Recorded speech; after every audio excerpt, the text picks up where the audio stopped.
Hello friends, learn exam channel में आपका स्वागत है। आज हम life sketch of William Wordsworth देखेंगे। विलियम वर्ड्सवर्थ जो कि 19वीं सेंचुरी के एक रोमांटिक पोइट हैं।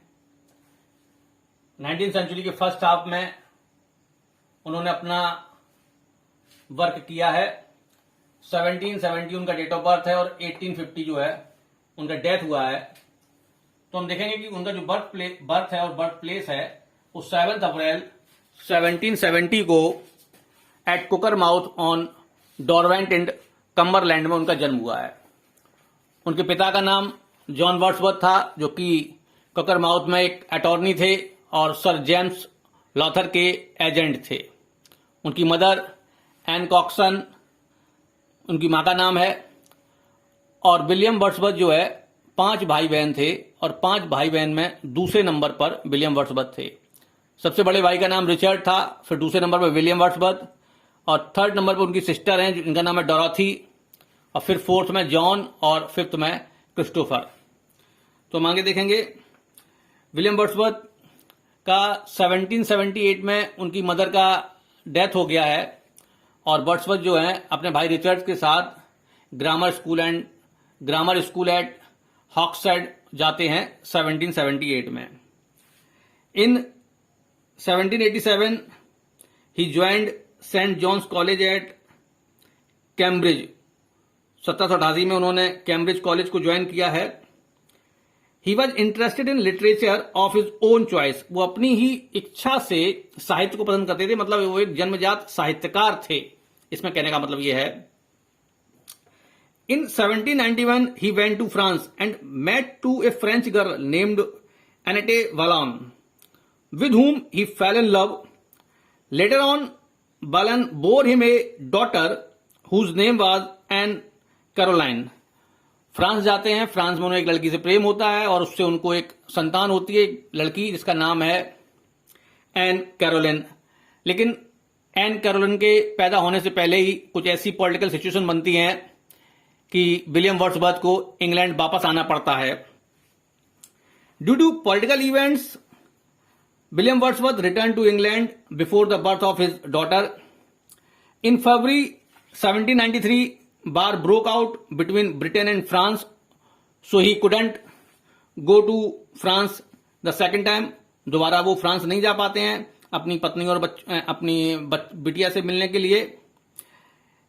The memory of Annette Vallon and memory of his daughter and the ideals of the French Revolution all forced him to become a pessimist. इन सब चिंताओं की वजह से वो एक निराशावादी व्यक्ति बन जाते हैं। So as a pessimist, he produced 3 poems. उन्होंने 3 कविताएं लिखी हैं शुरुआत में, जिनमें पहली है डेस्क्रिप्टिव स्केच, दूसरी है एन इवनिंग वॉक और तीसरी है द बॉर्डर्स। द बॉर्डर्स जो है वो एक ट्रेजेडी है और ये तीनों उन्होंने 1793 में लिखी हैं। In 1793 he settled with his sister Dorothy at Racedown in Dorsetshire. This place was remarkable for its natural beauty. In 1797 Dorothy and Wordsworth went to Alfoxden and settled there. उसके बाद ये लोग यहां एल्फॉक्सडेन में रहने लगते हैं। In 1798, he published a famous work, The Lyrical Ballad, in the company of Coleridge. Wordsworth का जो पहला फेमस वर्क है वो द लिरिकल बैलेड है, जो कि 1798 में पब्लिश हुआ था और इन्होंने ये एस.टी. कॉलेज के साथ लिखा था। एस.टी. कॉलेज इसके को राइटर हैं। Wordsworth is best known for lyrical ballads in the co written with Samuel Taylor Coleridge and the prelude, a romantic epic poem chronicling the growth of a poet's mind. एक उन्होंने collection of poems है the prelude. ये उनकी पत्नी ने उनकी death के 3 महीने के बाद उसको पब्लिश करवाया था और इसका नाम प्रिल्यूड था। पहले इसका नाम जो है वो द पोएम टू कॉलेज था।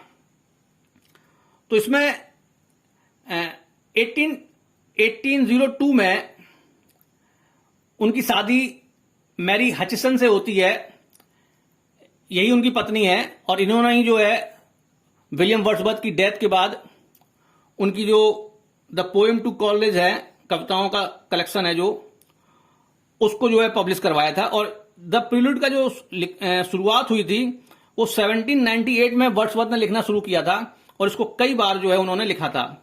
द प्रीलूड के बारे में हम कह सकते हैं the prelude is considered a masterpiece work of William Wordsworth.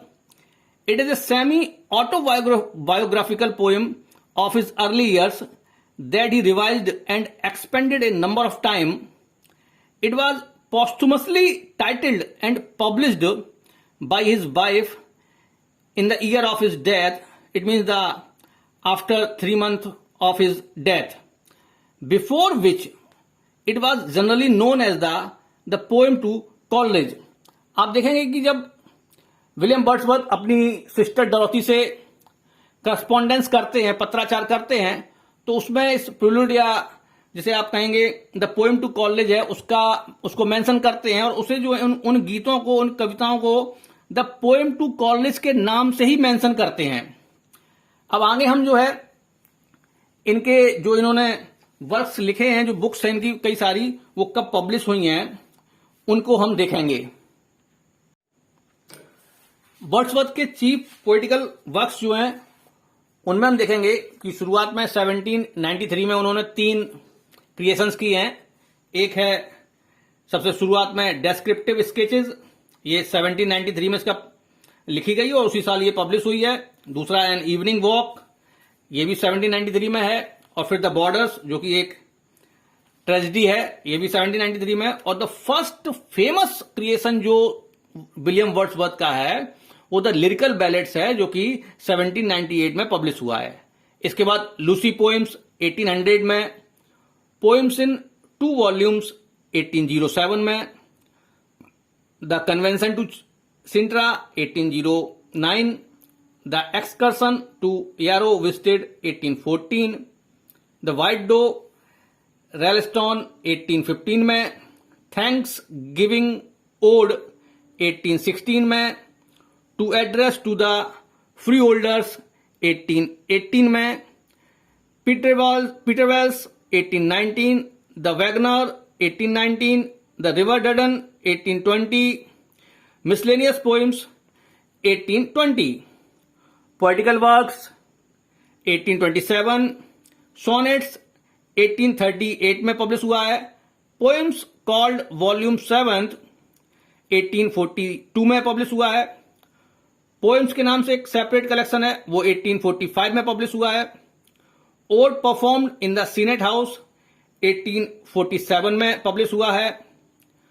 Poetical works 6 volumes, ये 1849 में पब्लिश हुआ है। और द प्रीलूड जो कि 1898 में लिखना शुरू किया था और इसको कई बार विलियम वर्ड्सवर्थ ने रिवाइज किया है, वो विलियम वर्ड्सवर्थ की डेथ के बाद उनकी पत्नी एन हचिंसन ने 1850 में उसको पब्लिश करवाया है। और प्रीलूड जो है पहले द पोएम ऑफ कॉलेज के नाम से जाना जाता था, यानी कि विलियम वर्ड्सवर्थ की डेथ से पहले पॉस्थुमस क्रिएशन है ये। प्रीलूड जो है विलियम वर्ड्सवर्थ का एक ऑटोबायोग्राफिकल क्रिएशन और सेमी ऑटोबायोग्राफिकल क्रिएशन उसे माना जाता है इंग्लिश लिटरेचर में। और ये बहुत फेमस है और सबसे ज्यादा फेमस जो है विलियम वर्ड्सवर्थ का द लिरिकल बैलेट्स है जो कि 1798 में उन्होंने उसको पब्लिश कराया था। हमारे लर्न एग्जाम चैनल के साथ बने रहिए, हमारे वीडियो को लाइक कीजिएगा, कमेंट कीजिएगा और चैनल को सब्सक्राइब कीजिएगा, बेल आइकन दबाइएगा। हमारा व्हाट्सएप नंबर है 8630623653 और कॉलिंग नंबर है 9267440440। Thank you.